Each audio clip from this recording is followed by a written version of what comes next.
Hey, this is Travis Barker, and I'm hanging out with Rob on Punkvideosrock.com. I'm just gonna start out with the fact that I see kids running around, and that's pretty awesome. I'm sure that's something you keep doing, whether you're on tour or doing any promotional activities, right? Yeah, I mean, especially at an event like this, man. I got like a lot of friends who have kids. They bring all the kids out. My kids have been touring with me since they were like 2.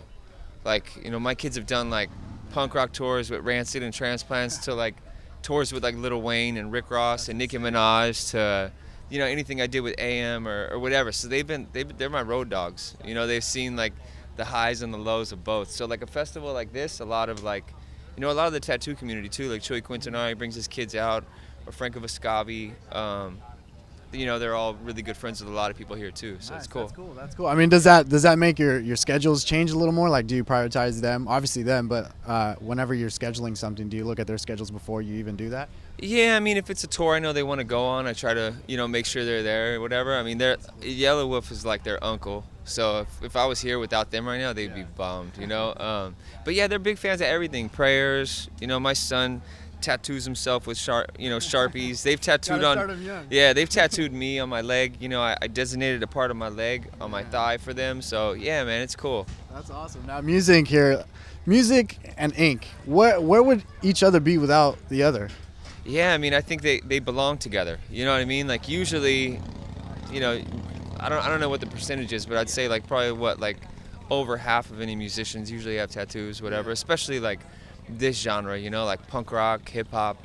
I feel like everyone does. I mean, just look at the opening group like Prayers. It's like they've created their own genre of music. It's like cholo goth, but they have tattoos. Then you have like Yellow Wolf, he's covered. You have Blink, punk rock and rock music, they're covered. So yeah, I just think they go hand in hand, man. They have for years. Yeah. Now, Prayers. This is not the first time I hear you mention them, and you've been actually talking about them a lot lately. So, what is it about them that got your attention? And I know you're doing some producing with them as well, right? Yeah, like I'm producing their EP, but I loved them way before that. I had heard them and I was like, this is fucking genius. It's really simple and it's really to the point. Like almost like like in the same sense of like how punk rock started. And I loved them, from the moment I heard them, and I started putting them on, and talking about them before I even met Ralph or Dave. Yeah. And then when we met, they're like, "Yo, man, you've been doing a lot for us. I don't know if you noticed." And I was like, "Hey, man, I'm a fan. Like, I'm not doing it for any other reason." And then they were like, "Man, we should do something together." And then we just got in the studio, and we started making this EP called Young Gods, and it's crazy, man. It's really crazy music. They've created their own genre. Like, there's no other group that sounds like Prayers. Really? Okay. Yeah. So I'm excited to see them live tonight. They're opening up for tonight. Yeah, you should check it out, man. He usually performs with a knife, like a switchblade, and he throws it into the ground during the performance. And it's like, Dang. it's different, man. They guarantee no one's seen anything like it before. Okay, I'll definitely look out for that. Yeah. Now, I know in preparation for this performance tonight, you guys did a couple shows in LA and San Diego. What was that like? And how do you feel the fans like took into that? Really good, man. I feel like any of the naysayers were like proved wrong. I mean, by our second show, like during our encore, everyone was chanting "Ski-ba, Ski-ba." I mean, it's like, it's amazing, man. It feels really, really good. And what was the reason behind A Day to Remember on this one?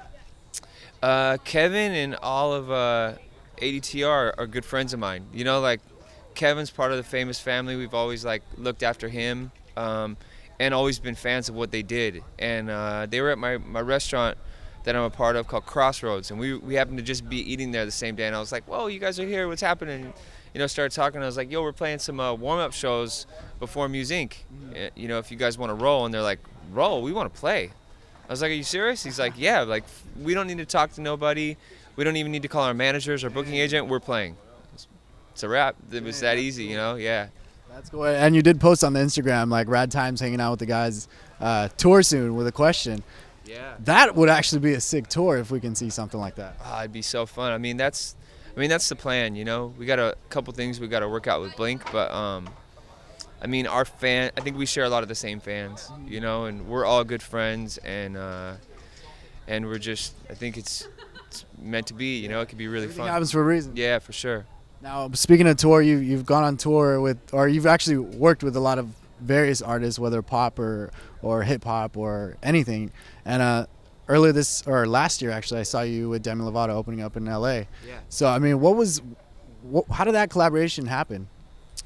Demi, man, it was crazy. It was like within like 24 hours, like 4 or 5 people hit me going, Demi Lovato's trying to get at you, and I was like, Dang. that's weird. I was like, I know she's got an old man, so I know it's like not on some romantic shit. You know what I mean? I knew it was like it must be like music, you know, and then. And then finally, I get a text from her. It's like, yo, it's Demi. Call me. I was like, okay, whatever. And turns out, like, she loves the drum. She's been taking drum lessons. She's been playing a whole lot, and she wanted me to do something together in the studio. And then our schedules didn't make sense, so we didn't get to get in the studio and collaborate. So she said, I'm playing Staples tonight. She calls me at like midnight or 1 a.m. and says, I'm playing at Staples tomorrow. Can you be there?